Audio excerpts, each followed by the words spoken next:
Anchor, o seu aplicativo para criar podcast. O Anchor é versátil porque possui todas as ferramentas essenciais para criar o seu podcast. E acima de tudo, o Anchor é amigável. As ferramentas do Anchor são fáceis de usar. Anchor.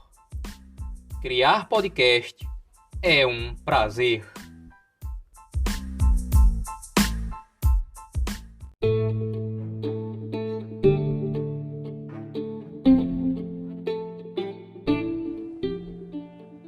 Olá pessoal, como vocês estão? Eu espero que estejam bem.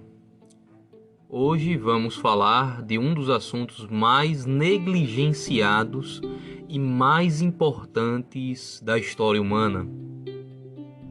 Hoje nós vamos falar dos mitos.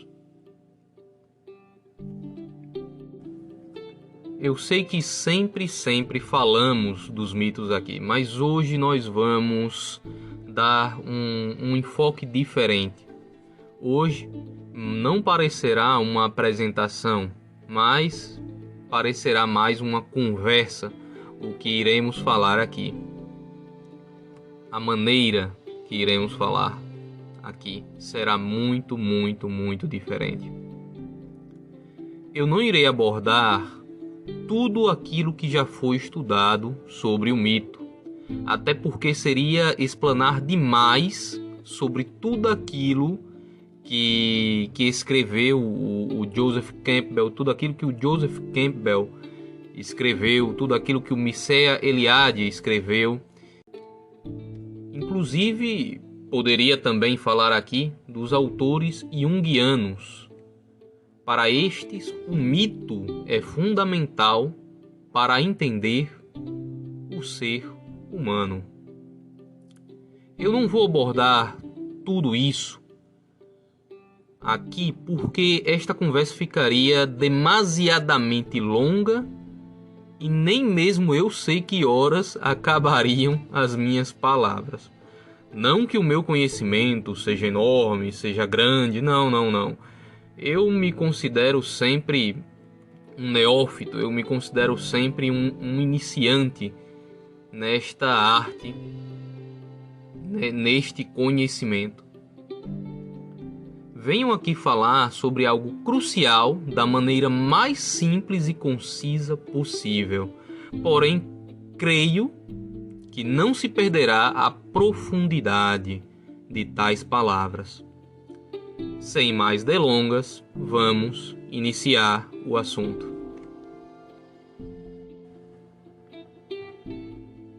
Primeiramente, de maneira mais simples e concisa, o que é um mito? O que é o mito? Antes que você venha me dizer que é algo mentiroso, que tem a ver com a mentira, não é dessa forma que a academia, não é dessa forma que as mentes mais brilhantes da humanidade encararam os mitos. Mentes de autores que a todo momento falo aqui, mentes de autores que eu já mencionei. Não significa que o mito é uma mentira, mas que o mito é uma história sagrada, é uma narrativa sagrada. Aliás, a palavra história é uma palavra bastante polissêmica, mas é por isso que eu prefiro aqui colocar a palavra narrativa. Narrativa sagrada. E que geralmente conta a história de alguma cosmogonia, de algum início do mundo ou do início do ser humano, do início do ser humano. E tem uma carga muito importante para determinado povo. E geralmente o mito possui vários ensinamentos. O o personagem do mito, ele geralmente pode ser um exemplo de coragem, ele pode ser um exemplo de amadurecimento, ele pode ser um exemplo de amor. Mas o que eu quero que vocês gravem na mente de vocês, o que eu quero que vocês entendam: o mito fala verdades de maneiras metafóricas. O mito fala verdades de maneiras metafóricas. Peguemos aqui o exemplo já falado várias vezes, o exemplo da Bíblia. Pegamos aqui o exemplo da Bíblia. Eu poderia usar o Bhagavad Gita ou algum mito grego para ilustrar o que eu vou falar, mas eu prefiro usar um exemplo mais próximo a nós, que somos ocidentais e que pertencemos à tradição, querendo ou não, até um ateu pertence a essa tradição, a tradição judaico-cristã.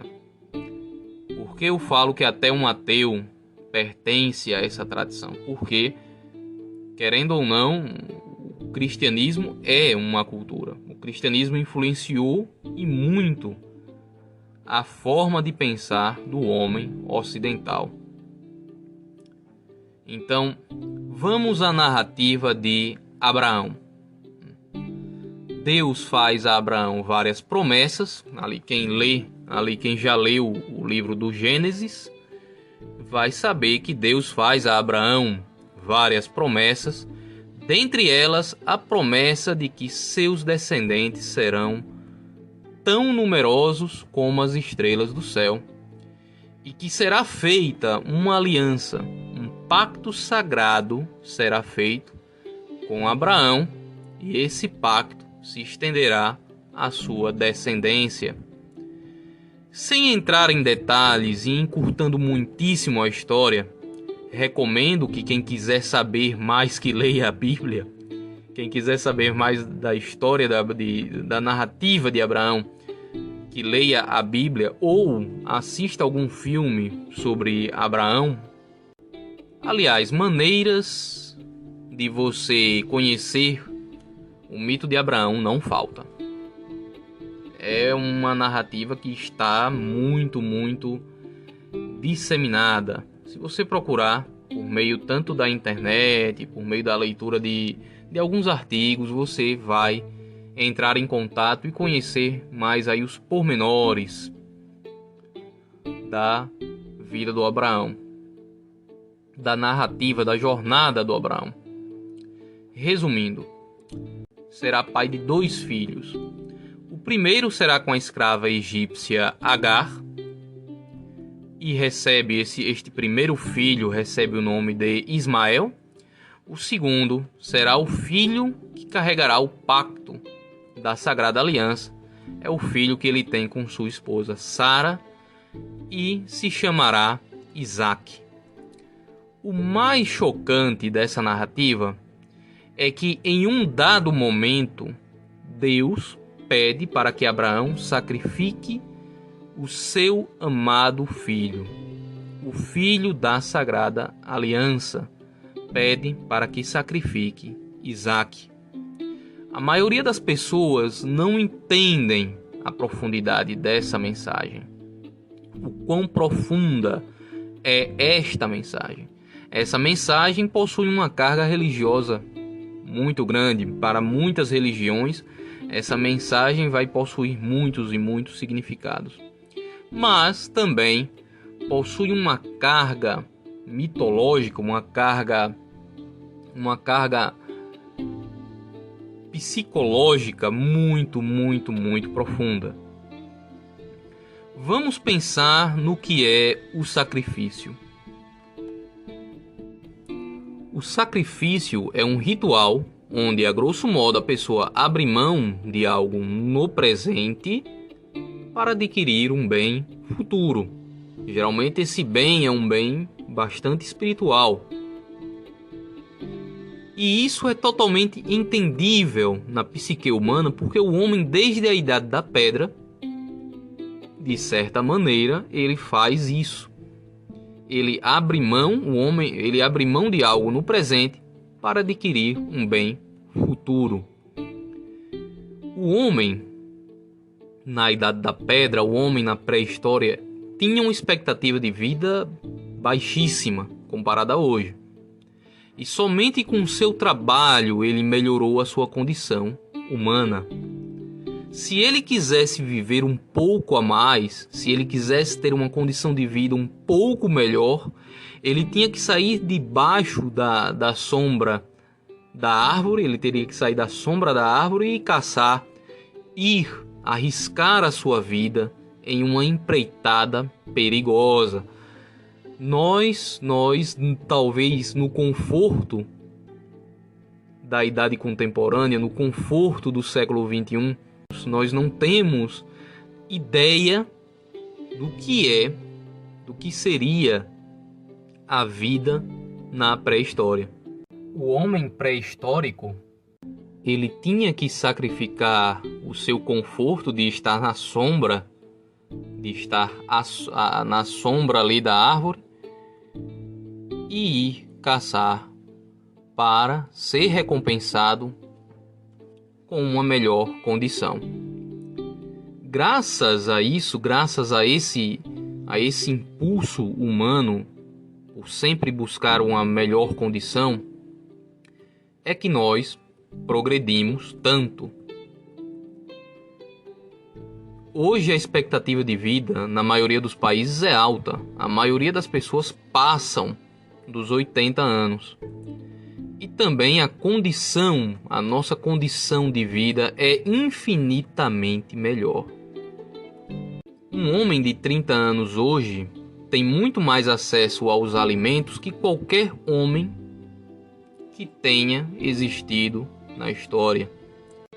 Muito mais acesso ao conforto e ao alimento do que os seus antepassados jamais pensariam. Somos, na verdade, muito ricos se comparados aos nossos antepassados. E nos esquecemos que todo esse nosso bem-estar, de toda essa nossa riqueza, foi uma conquista. Nós nos esquecemos disso. O quanto os nossos antepassados lutaram para sobreviver e reproduzir, né, e oferecer uma melhor condição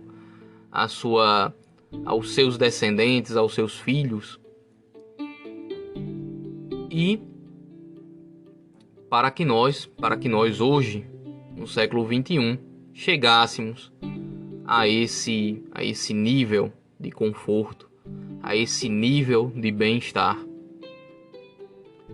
Tudo ao seu redor foi uma conquista que muitas vezes levou centenas ou até milhares e milhares de anos. Se vossa pessoa parar para pensar, parar para analisar, desde a invenção, desde o domínio do fogo até os dias atuais, o percurso humano de desenvolvimento foi bastante longo. Desde a forma como nos organizamos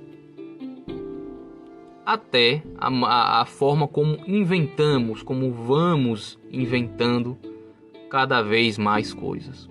O ser humano sempre luta para sobreviver e reproduzir. A psicologia evolutiva fala que isso é o que dirige a vida humana, o impulso para sobreviver e reproduzir. E o que os nossos antepassados conquistaram foi algo realmente espetacular, foi algo grandioso. As condições naturais impõem ao homem uma luta constante. O comércio seria outro exemplo disso. comércio requer que homens que nunca se conheceram confiem uns nos outros. E são essas trocas que enriquecem a sociedade. Antes o comércio era feito somente entre pessoas que pertenciam ao mesmo povo, ou no máximo com pessoas que eram de povos vizinhos. Haviam comerciantes que vinham de longe? Havia, mas não eram tão comuns assim. Hoje o comércio é pujante, o comércio é forte, porque a humanidade, veja como foi um desenvolvimento, presta bem atenção, porque a humanidade no seu desenvolvimento foi fazendo acordos cada vez maiores, um reino ou império abriu cada vez mais as portas para comerciantes, facilitou mais a vida dos comerciantes, até chegar aos acordos comerciais que temos hoje, que envolvem muitos e muitos países. O comércio foi se tornando menos amarrado pela burocracia, pelos impostos e principalmente pela falta de confiança. Ele foi se tornando com menos amarras. Ele foi tendo aí menos amarras. Porque fazer comércio é também um ato de confiança. Você confia que aquela nota, que aquele dinheiro, aquela nota, aquela cédula tem algum valor de troca. Você confia nisso. Primeira coisa, o dinheiro precisou ser criado. Isso aí já foi outro processo histórico para o dinheiro ser criado e ser amplamente utilizado. Os bancos centrais foram criados. Acordos entre empresas e países foram criados. Acordos entre entidades abstratas, porque empresas e países são entidades abstratas. E para o homem chegar a criar estas abstrações demora também um tempo. Então, tudo foi uma conquista dos nossos antepassados. E o comércio também é uma conquista. Na Grécia Antiga, o deus do comércio era também, dentre as várias atribuições, o deus da eloquência e da fortuna. Estou falando aqui do deus Hermes. Este deus tinha um dever também de ser condutor de almas a Hades e mensageiro do Olimpo, mensageiro dos deuses, inclusive de Zeus, do seu pai, Zeus. O deus comerciante tinha que viver entre todos os mundos. Com sua eloquência comunicava aos variados tipos de pessoas. E por acaso, para sermos bem-sucedidos, para obtermos fortuna, e para fazer fortuna, para ser bem-sucedido, precisamos nos comunicar com todo tipo de pessoa. Uma pessoa bem-sucedida hoje, ela tem que saber comunicar, saber lidar com vários e vários tipos de pessoas, assim como o próprio Hermes. Por assim dizer, podemos salientar, podemos deixar bem claro que no comércio também fazemos nossos sacrifícios, também são feitos muitos e muitos sacrifícios no comércio. Voltando à narrativa de Abraão,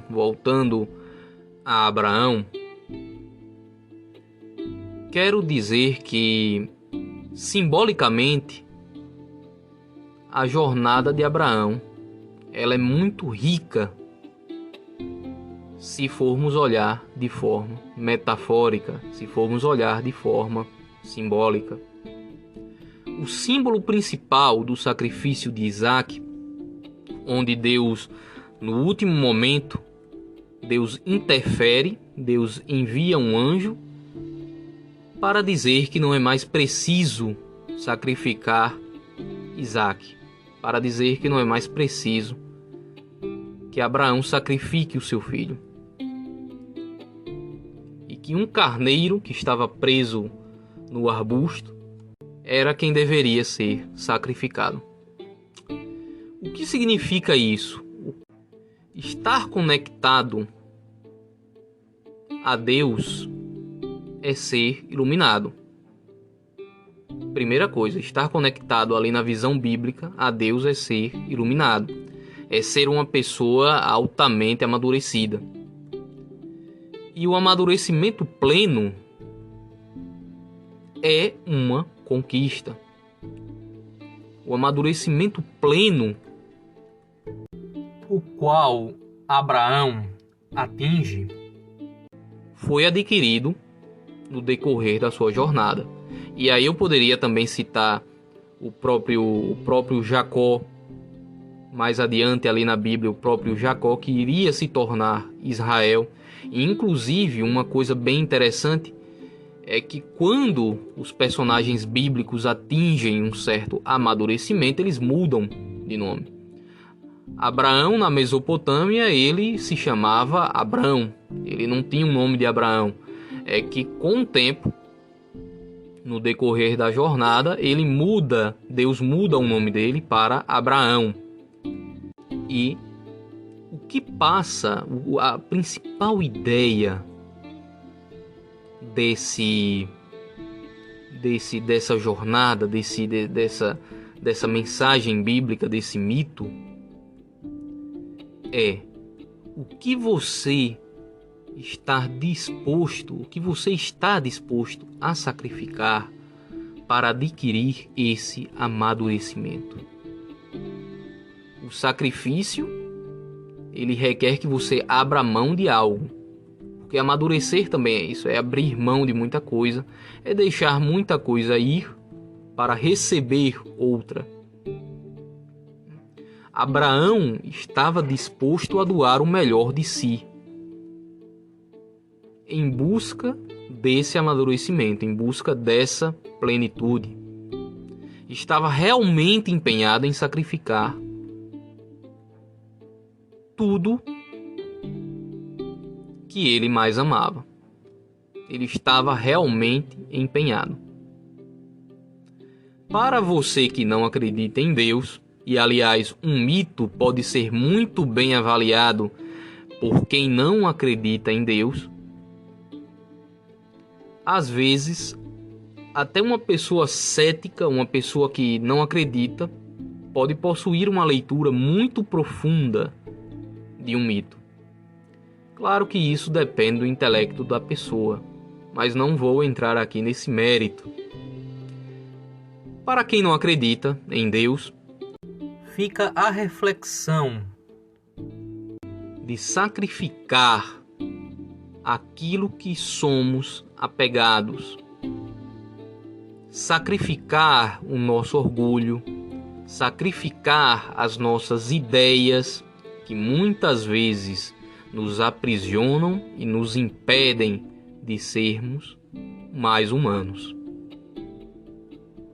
Então, toda evolução humana requer um certo tipo de sacrifício. E muitas vezes aquilo que sacrificamos, nós amamos, nós somos apegados. Na verdade, não gostaria de usar a palavra amor, porque a palavra amor ela tem uma conotação muito profunda. Então, temos que sacrificar nesse quesito, temos que sacrificar aquilo que nós somos apegados, temos que dar o melhor de nós mesmos, o melhor que temos. Acredito que a construção de um mundo melhor perpasse por esse caminho. E que, como falam os mitólogos, como falam também os junguianos, os mitos traduzem uma realidade que está dentro do ser humano. A narrativa de Abraão, se você for reparar bem, não é de um homem muito distante no tempo e no espaço, não é de um homem muito, muito distante. Simbolicamente, a narrativa de Abraão é sobre você, é sobre as forças que atuam em você e que precisam serem melhor refletidas para que você se torne um ser humano melhor, um ser humano mais aprimorado. E essa é a beleza do mito. O mito faz você lembrar disso. O mito diz a todo momento, é como se o mito dissesse: olha, presta atenção. Existe uma sabedoria dos seus antepassados e essa sabedoria te trouxe até aqui. E que você não deve esquecer. Você deve sempre, sempre lembrar dessa sabedoria. Você deve sempre, sempre lembrar para se tornar uma pessoa que se compreenda melhor. Uma pessoa que seja cada vez mais evoluída. Que você se torne, o mito está ali para que você se torne um ser mais aprimorado. Este é o Civilização dos Símbolos. Compartilhe estas breves palavras com seus familiares e amigos. Eu vou ficando por aqui. Espero que tenham gostado e muito obrigado.